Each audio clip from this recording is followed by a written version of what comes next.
What's up, Tesla family? It's Ray J back with another video. And in this one, I want to talk about why Tesla is going to most likely break all-time highs by next year, why it's looking very, very bullish in my personal opinion in terms of these new developments, and some important updates involving Elon Musk that could help the share price really soar. But just know that I am not a financial planner, so make sure you take nothing I say as financial advice.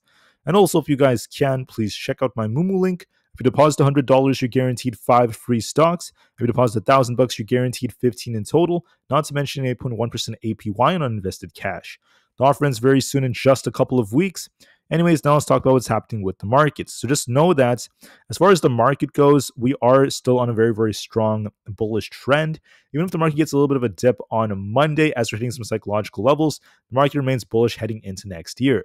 I also think that Tesla has a lot of potential now, especially after this victory by President Trump, because of Elon Musk's involvement in politics. And this could have been what Elon Musk was planning the whole time. So what's happening with Tesla? Why am I talking about some new highs that could be made? There's different sectors that we have to be talking about. The first thing is going to be our energy and services. As you guys can see, energy storage deployments are just continuing to skyrocket for Tesla on a very, very strong uptrend. And I anticipate this is going to continue as time goes on. This is despite economic difficulties with higher interest rates. They're continuing to deploy them more and more, and this is on a very, very strong uptrend. Now, under Trump's presidency, and I know a lot of people don't want to hear about politics, but I have to kind of talk about it now because of Elon Musk, because of how involved he is in some things that he has said. And I also think that politics is very important for Tesla's future at this point. So that's why I really have to talk about it. I don't want to talk about it, guys, but it is what it is. So I'm talking about this because there's going to be a shift in policy that could be coming under Trump's presidency. There's a possibility that we could see a reduction in EV tax credits. We'll see about that, though. And also, there could be shifts in tariffs. Those could be a little bit more negative for Tesla, but Musk is saying the long term will offset that. And also, Musk has said in the past that he's not really worried about EV tax credits being cut. But as a result, even if that does end up being the case, that does not necessarily have to encompass every single sector that's very big for Tesla, because energy deployment is still going to remain very strong. I don't think that it's going to be as impacted by those tax incentive cuts. And then we also have the battery production, which is a very, very big sector for Tesla. That's going to be very bullish going into next year because this is very big for their revenue and their growth moving forward. So Tesla's been working to once again generate billions of dollars worth of batteries. I think that this could be very huge for them as well, as they've been partnering with Panasonic and other factors like that.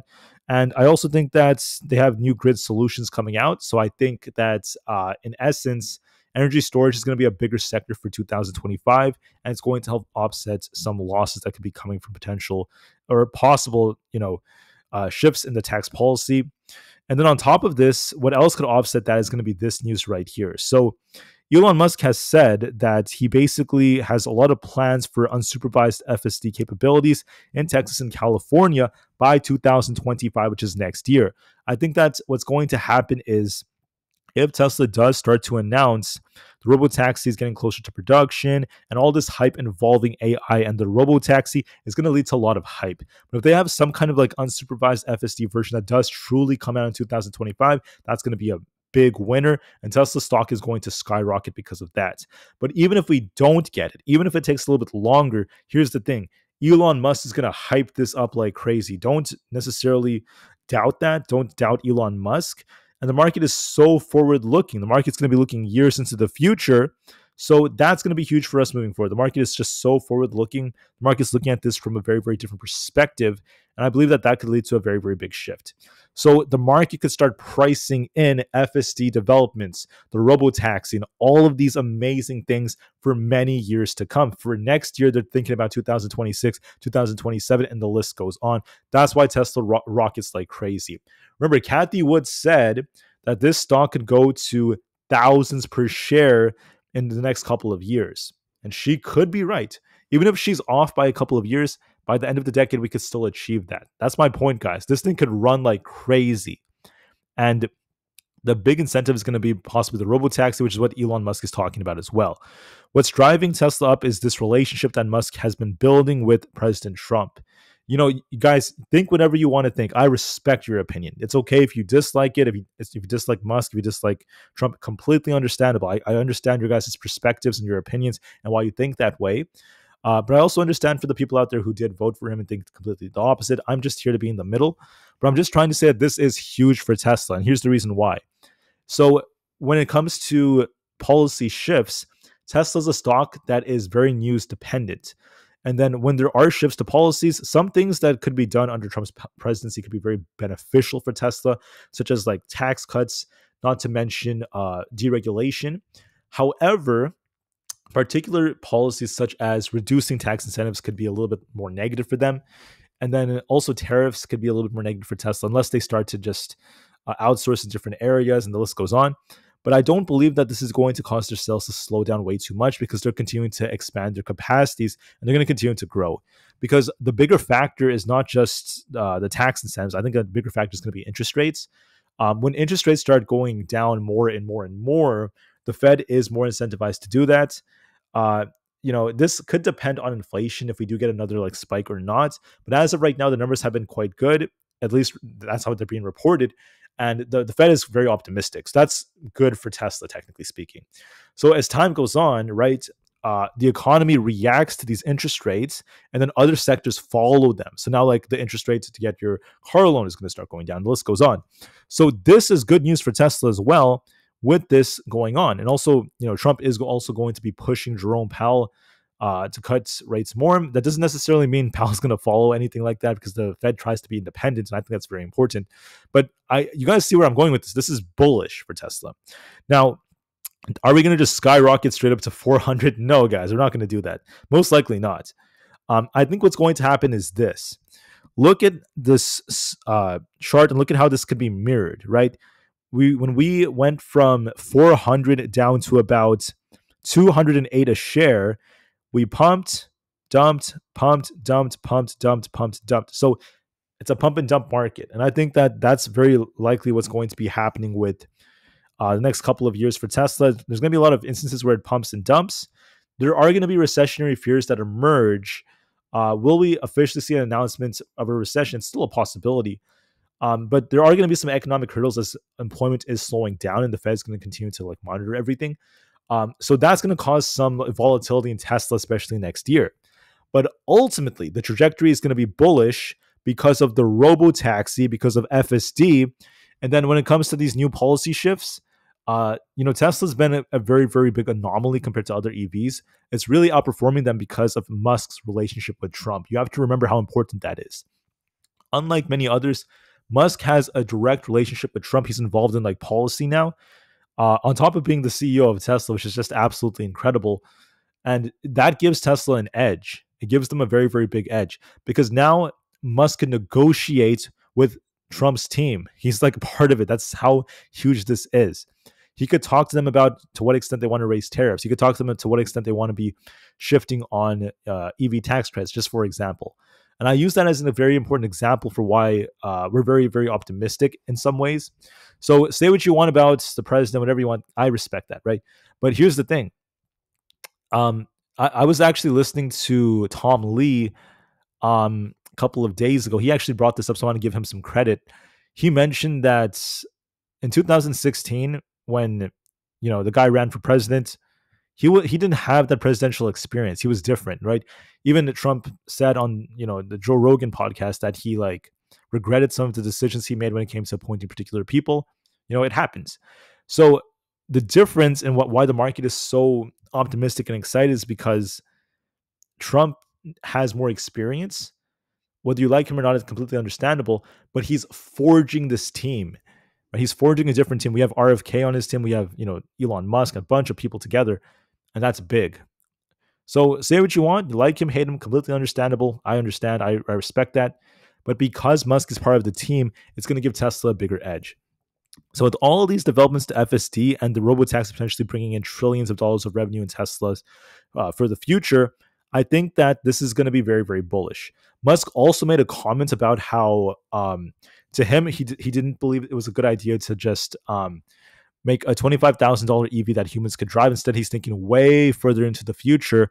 And that's the reason why they have the new robotaxi that just can't be driven by humans. It's going to just be fully driven by FSD, just in that different manner. So that's what Musk has been essentially talking about. That's what Musk's main goal has been. I think that somewhere here we can actually see some pictures of the robotaxi.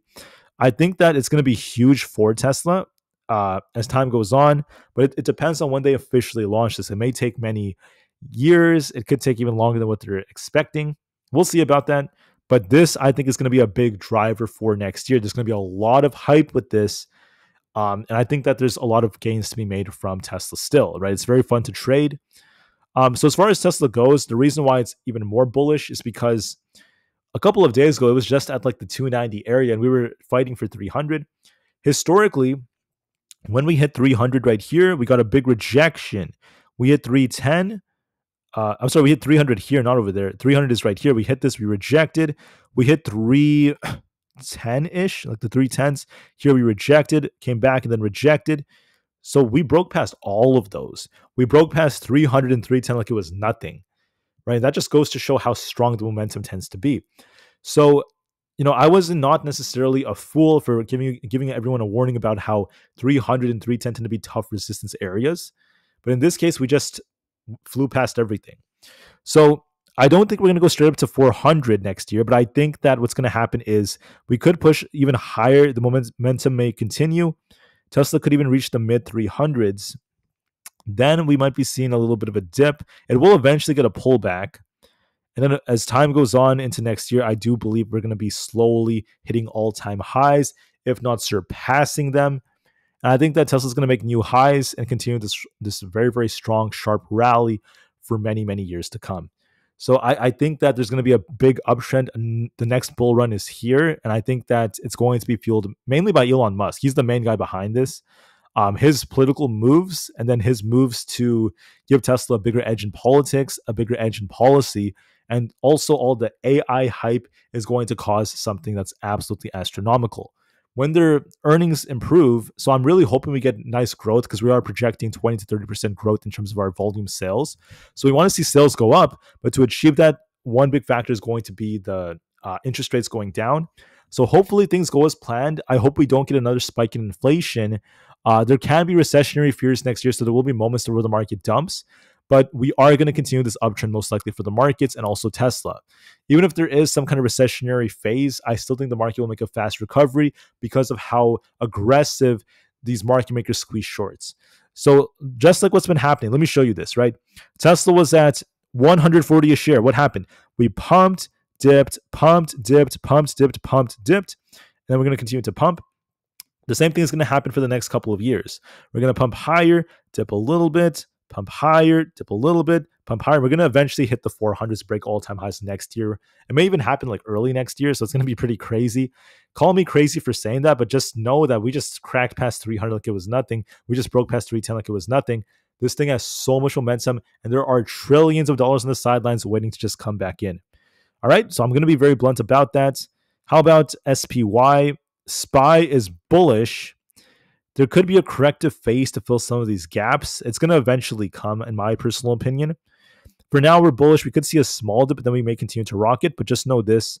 When I go to the daily chart, we do have a lot of gaps left to fill. So we are eventually, we're going to come down to fill this gap again. We are going to eventually come back down to like the 570s. Could we come all the way down to the 550s, 530s to fill some of these gaps? I'm not sure about the 530s now with how much momentum there is. But there is a gap down here in the 560s. There's gaps down here in the 570s. We will eventually come down, okay? There's going to be a moment the market gets a correction next year, but it's not going to last forever. It's just going to be another buying opportunity because the market's going to rocket again. So could we rally more? Yes. Going into the end of the year, there could be another Santa rally coming. Maybe next year, early next year, there's a lot of fears about the recession or this and that. Sure. That could cause the market to start dipping and coming back down to fill some of these gaps. I think we eventually will. And then after that, what happens? We're going to continue to rocket, right? Just like how, and this is how I think it's going to go, just like what happened last year, this year, how SPY had those moments where it rallied. So like the 560s, it dipped down to like the 500 area for a couple of months, came back up, made a full V-shaped recovery. We had another phase where it dipped in August, came all the way down to 540, then made another sharp recovery.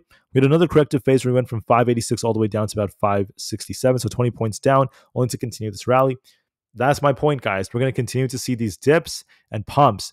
dips and pumps. That's what the market's going to continue to do. Tesla's going to follow the trend, and we're going to continue to break all-time highs. I think that's what the market's going to do next year as well, because everyone's expecting this massive stock market crash. They keep shorting the market, and they're just going to continue to, hurt shorts as they keep doing. It sounds crazy, but I think that that's the trend the market's on as of right now. My view could change depending on what happens with the economy, but that's what I'm seeing thus far. The QQQ is the same thing. We have these gaps to fill. So yes, there's going to be those moments it does start coming down. Yes, this could push higher. Yes, but early next year, we could push a little bit, get a small dip, and then continue to pump for the end of the year, basically. And then early next year, there's going to be corrective phases where we come down to fill these gaps before we continue this rally to new all-time highs. Earnings weren't too bad. I mean, earnings were kind of mixed for the most part, but not that bad. They weren't bad enough to cause the market to crash eternally. And because of this Trump victory, the market's very optimistic. So look at this, guys. We had this phase where in July, we went from 504 all the way down to about 420. So we had a quick drop for a couple of months. Then we made a V-shaped recovery, came down for a month, made a V-shaped recovery, came down a little bit, made a V-shaped recovery. And we're going to continue to do this on the QQQ, in my opinion. Could push a little bit higher. Eventually, we're going to be dipping to fill these gaps. We're going to dip a little bit first, then we're going to continue to rally, dip down to fill these gaps, then continue to rally. And we could eventually break new all-time highs and continue to skyrocket into like the mid 550s by the end of next year. It's still a possibility. Same thing with the SPY. We could go to the mid 600s by the end of next year. Why? Because the market's crazy. Okay, straight up, the market's crazy. The market is not the economy. They're going to continue to pump and dump the market, or at least dump it a little bit, then pump it higher. And they're doing this just to trick as many people as possible. If you think I'm crazy, everyone's been saying there's a recession coming, the market's going to crash, it's going to crash for years. We didn't really get much of a crash for years, guys. The market's just continuing to get bought back up. Will there be a corrective phase? Yes, but we're going to continue to get bought back up, and I think Tesla will follow that trend. That's the trajectory that we are on. I think Tesla will surpass $400 a share before the end of next year, if not much sooner. So yes, could we dip a little bit early next week? Sure, but then we're going to continue to rocket, and I think Tesla is going to be hitting the 400s soon, right? Sometime next year. Maybe even like during the first half of next year, we get to the 400s. I really believe that, guys, and I think that we are seeing a big shift in Tesla's potential. So why is that happening? Because of the robotaxi, AI, these new developments, the hype that's going to be building from all of this, Elon Musk hyping the share price, Elon Musk being involved in politics, all of that is going to help this share price explode. That's my opinion. I think there's potential in this. And if you think I'm wrong, well, if you look at the share price, I've been right. We're running. There's no sign of us stopping. And this thing has so much momentum. It's going to continue to squeeze shorts. All right. Thank you for listening, guys. Have a great weekend. I'll see you guys again very, very soon in my next video. Thank you for listening. Have a great weekend and peace out.